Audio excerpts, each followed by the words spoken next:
Shri Swami Samarth. Hi hello नमस्कार, मी सोनुप्रिया तुम्हा सर्वांचं आपल्या नवीन एका व्हिडिओमध्ये स्वागत करते. रक्षाबंधन हा बहीण भावाच्या प्रेमाचा, विश्वासाचा आणि आशीर्वादाचा पवित्र सण आहे. या दिवशी बहीण आपल्या भावाच्या मनगटावर राखी बांधते आणि भावाच्या सुख समृद्धीसाठी, दीर्घायुष्यासाठी प्रार्थना करते. पण मंडळी, रक्षाबंधनाच्या दिवशी राखी बांधताना काही गोष्टींची विशेष काळजी घेतली जाते. राखी नेमकी कोणत्या वेळेत बांधावी? राहू काळात राखी बांधावी का? भावाला ओवाळताना दिव्यामध्ये कोणती वस्तू ठेवाव्यात आणि कोणत्या वेळेत राखी बांधणे टाळावे, या सर्व गोष्टी आजच्या या व्हिडिओमध्ये आपण अगदी सोप्या पद्धतीने जाणून घेणार आहोत. व्हिडिओ शेवटपर्यंत नक्की पहा. आणि श्री स्वामी समर्थांवर श्रद्धा असेल तर कमेंटमध्ये एकदा प्रेमाने लिहा, श्री स्वामी समर्थ, श्री स्वामी समर्थ, श्री स्वामी समर्थ. रक्षाबंधन म्हणजे केवळ भावाच्या हातावर राखी बांधणे नाही. हा दिवस आहे प्रेमाचा, नात्यांचा आणि एकमेकाच्या सुखासाठी प्रार्थना करण्याचा. बहीण भावाच्या मनगटावर राखी बांधते आणि मनोमन प्रार्थना करते, माझ्या भावाच्या आयुष्यात सुख, समाधान आणि आरोग्य, त्यासोबतच खूप सारं यश नांदो. भाऊसुद्धा बहिणीचे रक्षण करण्याचा आणि तिच्या सुखादुःखात कायम सोबत राहण्याचा संकल्प करतो. म्हणूनच या दिवशी पूजा करताना आणि राखी बांधताना वातावरण शक्य तितके प्रसन्न आणि सात्विक ठेवण्याचा प्रयत्न करावा. मंडळी, राखी बांधण्यापूर्वी एक सुंदर आणि साधं पूजेचं ताट करून घेऊ शकता. ताटामध्ये कुंकू, अक्षदा, हळद, फुले, दिवा, मिठाई आणि राखी ठेवा. तुमच्या घरच्या परंपरेनुसार नारळ किंवा इतर पूजेच्या वस्तू ठेवू शकता. सर्वप्रथम देवासमोर दिवा लावा, देवांचे नामस्मरण करा. त्यानंतर भावाला पाटावर बसून त्याचे औक्षण करा. कुंकू लावा, अक्षदा लावा आणि प्रेमाने आरती करा. त्यानंतर भावाच्या मनगटावर राखी बांधा. राखी बांधताना मनामध्ये चांगला संकल्प असावा. आता येतो आपल्या व्हिडिओतील महत्त्वाचा भाग.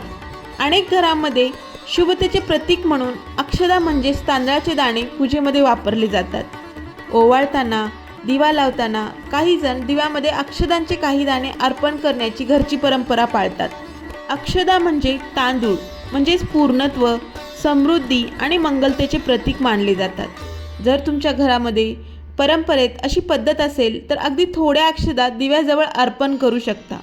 मात्र एक महत्त्वाची गोष्ट, ज्वलन दिव्यामध्ये कागद, कापूस, प्लास्टिक, तेलाबाहेरील कोणतीही ज्वलनशील वस्तू किंवा मोठ्या प्रमाणात धान्य टाकू नका. सुरक्षतेला नेहमीच प्रथम प्राधान्य द्या. तुम्हाला अक्षदा अर्पण करायच्या असतील तर त्या दिव्याच्या ताटात किंवा दिव्याजवळ सुरक्षितपणे ठेवणे अगदी योग्य आहे. राहू काळात राखी बांधावी का नाही, हा बऱ्याच जणांचा प्रश्न आहे. मंडळी, आता सर्वात जास्त विचारला जाणारा हाच प्रश्न आहे, राहू काळात राखी बांधावी का? परंपरेनुसार अनेक कुटुंबे शुभ कार्य करताना राहू काळ टाळण्याचा प्रयत्न करतात. त्यामुळे राखी बांधण्याची वेळ ठरवताना तुमच्या शहरातील पंचांग पाहणे चांगले. कारण राहू काळात प्रत्येकाची वेळ प्रत्येक ठिकाणी सूर्योदय आणि सूर्यास्ताच्या वेळेनुसार बदलते. म्हणून इंटरनेटवर काही एखाद्या ठिकाणची वेळ पाहून मी तीच वेळ आपल्या गावाला किंवा शहराला लागू होईल असं समजू नका. तुमच्या स्थानिक पंचांगानुसार रक्षाबंधनाच्या दिवशीचा राहू काळ तपासा आणि शक्य असल्यास त्या वेळेत राखी बांधणे टाळा. यासोबतच घरातील ज्येष्ठ व्यक्ती किंवा तुमच्या कुलपरंपरेनुसार सांगितलेली शुभ वेळही लक्षात घ्या. राखी बांधण्याची योग्य वेळ कशी ठरवावी? रक्षाबंधनासाठी वेळ ठरवताना फक्त घड्याळातील वेळ पाहण्याऐवजी त्या दिवसाचे पंचांग पाहणे महत्त्वाचे आहे. तिथी, स्थानिक वेळ, राहू काळ आणि तुमच्या कुटुंबाची परंपरा याचा विचार करा. विशेषतः धार्मिक विधी करताना माझ्या शहरासाठी कोणती वेळ योग्य आहे हे तपासणे अधिक महत्त्वाचे आहे. जर तुमच्या घरात गुरुजी, पुरोहित किंवा ज्येष्ठ व्यक्ती शुभमुहूर्त सांगत असतील तर त्यांच्या मार्गदर्शनानुसार राखी बांधू शकता. आणि एखाद्या कारणामुळे ठरलेल्या शुभ वेळेत राखी बांधता आली नाही तर मनात अपराधीपणा ठेवू नका. भाऊ बहिणींचं प्रेम, मनापासून केलेली प्रार्थना हाच या सणांचा मुख्य भाव आहे. राखी बांधताना नेमकी काय प्रार्थना करावी? देवा, माझ्या भावाला उत्तम आरोग्य दे, त्याच्या आयुष्यात सुखशांती, समाधान राहू दे, त्याच्या प्रत्येक चांगल्या प्रयत्नाला यश मिळू दे, त्याच्यावर, आमच्या संपूर्ण कुटुंबावर तुझी कृपादृष्टी कायम राहू दे. तुम्ही आपल्या श्रद्धेनुसार आपल्या इष्टदेवतेचे स्मरण करू शकता. श्री स्वामी समर्थांची भक्ती करत असाल तर मनोमन म्हणा, श्री स्वामी समर्थ महाराज, माझ्या भावावर तुमची कृपादृष्टी सदैव राहू द्या.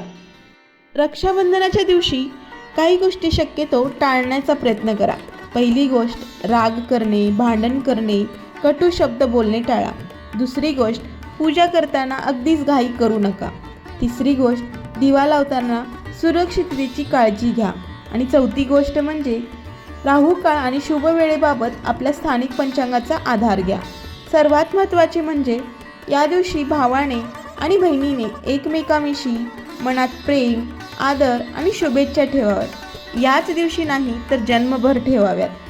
तर मंडळी, रक्षाबंधन हा केवळ एक धार्मिक विधी नसून भाऊ बहिणींच्या सुंदर नात्याचा उत्सव आहे. राखी बांधताना मोठ्या खर्चापेक्षा मनातील प्रेम, श्रद्धा आणि शुभेच्छा महत्त्वाच्या आहेत.